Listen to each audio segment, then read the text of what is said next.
सुहागरात हम दोनों के लिए खास थी।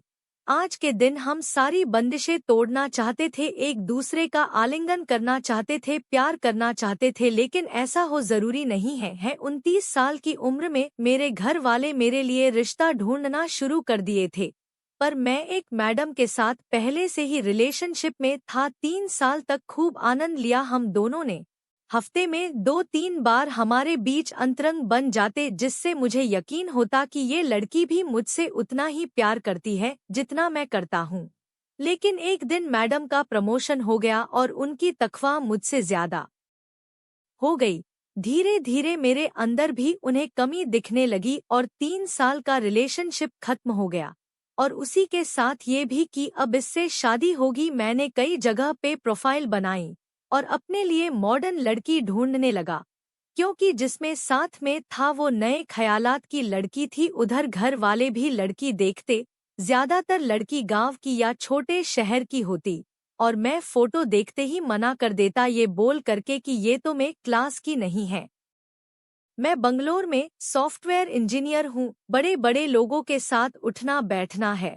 मुझे तो एक मॉडर्न लड़की चाहिए और अपने हिसाब से लड़की ढूंढता। लड़की मिलती तो बहुत थी, कई दिन तक बात भी होती, लेकिन अंत में या तो मेरे बिहेवियर पर सवाल उठता या इस पर कि मैं ज्यादा देर रात तक काम करता हूँ, या फिर इस पे को मैं नॉनवेज खाती हूँ, तुम नहीं खाते तो शादी नहीं हो सकती। मतलब ऐसे रीजन दिए जाते जिसका कोई सर पैर नहीं होता है, और लोग छोटी सी चीज भी एडजस्ट करना नहीं चाहते थे। मैंने भी मॉडर्न लड़की मिलने की उम्मीद छोड़ दी थी। तभी कुछ दिन बाद प्रीति के का रिश्ता एक लोगों ने बताया।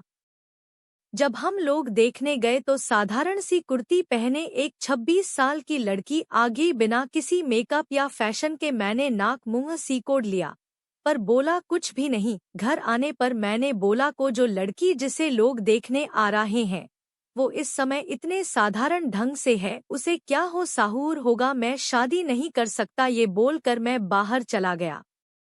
लेकिन मेरे पापा बोले तुम्हारी उम्र 31 साल हो गई है, 1 साल बाद तुम्हें ये भी नहीं मिलेगी, इसलिए कर लो। मेरा तजुर्बा है, लड़की अच्छी है, परिवार अच्छा है। पापा की बात टाल नहीं सकता था।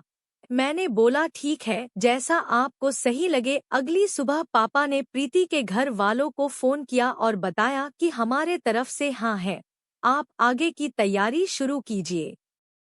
इसी बीच प्रीति के घर वाले शहर आने वाले थे, साथ में प्रति भी थी, तो प्रति के भाभी ने हमें भी बुलाया कि एक बार और मिल लेते हैं। वहां गया तो भी प्रति बिल्कुल साधारण ढंग से खड़ी थी, पर भाभी ने बात आगे बढ़ते हुए बोला कि आप अपना नंबर दीजिए। मैंने नंबर दे दिया। 3-4 दिन बाद प्रीति की भाभी का फोन आता है और वो मुझे प्रीति का नंबर देती है।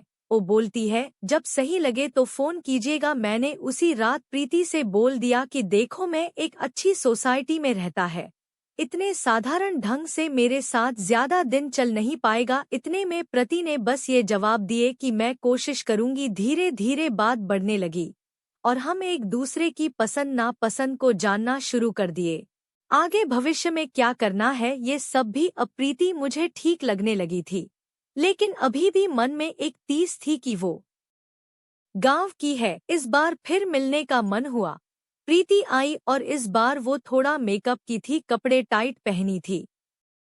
मेरे लिए उसका एफर्ट साफ दिख रहा था। पहले जहां शहरी लड़कियां हर बात अपनी मनवाना चाहती थी, पहली बार किसी लड़की ने मेरी बात मान के अपने को बदलने की कोशिश की। उस दिन मुझे प्रीति अच्छी लगने लगी और धीरे धीरे हमारी बात गंदी बात होने लगी, पर वो बार बार शर्मा जाती। जैसे जैसे शादी की डेट नजदीक आ रही थी, हम दोनों के अंदर की आग भी बढ़ती जा रही थी। हमारी शादी हुई, सब अच्छे से हुआ, और अब बारी थी सुहागरात की। हम दोनों बिस्तर पर बैठते हैं, थोड़ी देर बात होती है, लेटते हैं।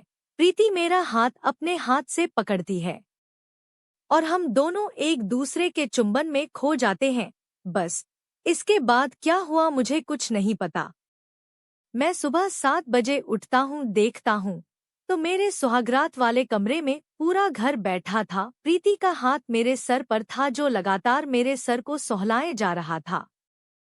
मुझे थोड़ा भी नहीं पता कि क्या हुआ था। जब होश आया तो लोग डॉक्टर के यहाँ जाने की बात कर रहे थे।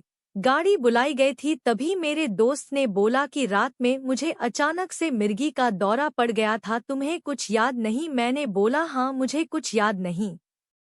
उसने बोला कि प्रति सारी रात तुम्हारे सर को तो कभी पैर को सहलाती रही, तुरंत तुम्हारी माँ को बताया, और जब तक तुम्हें होश नहीं आया तब तक तुम्हारे सिरहाने बैठी रही। मुझे ये सब सुन के अपने लिए बहुत बुरा लग रहा था कि मुझे कैसे अचानक ये हो गया, लेकिन उससे ज्यादा प्रीति के लिए लग रहा था कि हमारी पहली रात हो ऐसी बीती जिसके लिए हम दोनों ने कितनी तैयारी की थी। फिर डॉक्टर के यहाँ गया तो पता चला अधिक स्ट्रेस लेने और खान पान ठीक ना होने की वजह से मेरे दिमाग की एक नस सूख रही है, जिसे दावा देके ठीक किया जा सकता है। घर आके मैंने ये बात सबको बताई, पर प्रीति से नजर नहीं मिला पा रहा था। सिर्फ ये सोच के क्या सोचेगी, इसे लगेगा कि हमने कोई बीमारी छिपा के शादी की है। लेकिन प्रीति ने एक भी बार इसका जिक्र नहीं किया।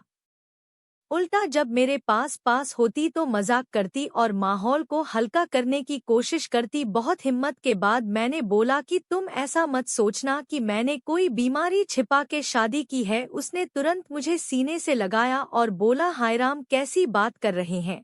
इंसान है, आप कभी भी बीमार पड़ सकते हैं, और मुझे पता है कि आपको कोई बीमारी नहीं है, बस काम ज्यादा प्रेशर है, इसे कम कीजिए। क्या करेंगे ज्यादा काम करके पैसे कमाकर? उस दिन मुझे ये अनुभव हुआ मैं 31 का हूँ, ये 26 की है, पर तजुर्बे और जिंदगी में मुझसे ज्यादा आगे है। और फिर मैंने ये सोचा, क्या उस रात मेरी जगह अगर इसके साथ ऐसा हुआ था तो क्या मेरा व्यवहार ऐसा होता?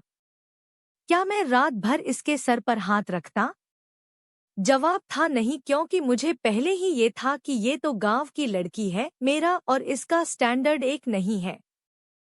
फिर मैंने सोचा, जिन लड़कियों को मैंने ऑनलाइन ढूंढा या जिसके साथ मैंने जिंदगी में 3 साल बिताए, क्या वो कभी ऐसे करती? जवाब था नहीं, कभी ना करती। उस दिन मुझे ये लगा कि भगवान आपके लिए सबसे अच्छा लाइफ पार्टनर चुन के भेजता है और ऐसी स्थिति खड़ा करता है कि ना चाहते हुए भी आपको उससे प्यार हो जाए। इसके 1 हफ्ते बाद हम हनीमून पर गए और वो सब किया जिसका प्लानिंग शादी से पहले चलती थी।